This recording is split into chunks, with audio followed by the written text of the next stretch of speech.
Всем привет! Сегодня я вам покажу небольшую хитрость, которая есть на Жигулях, для того, чтобы панель торпед, вернее, не скрипела в этой области, вот здесь вот у стекла.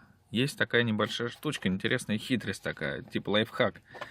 Знаете, вот эти вот резинки, которые остаются, ну, вот эти вот на дверях уплотнительные, да? Они же крепятся здесь на ребро.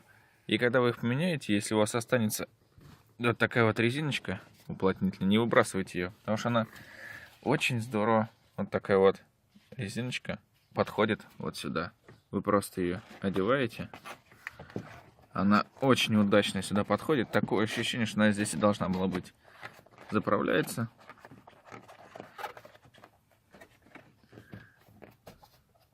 И так заправляется по всему контуру. Под стеклом. Заправляете его до самого конца. Обрезаете где надо.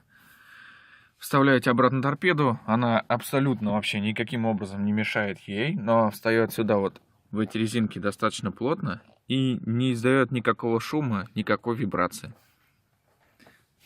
Так что вот такая маленькая хитрость. Всем тем, кому понравилось, ставьте лайки, пишите в комментариях. Ну и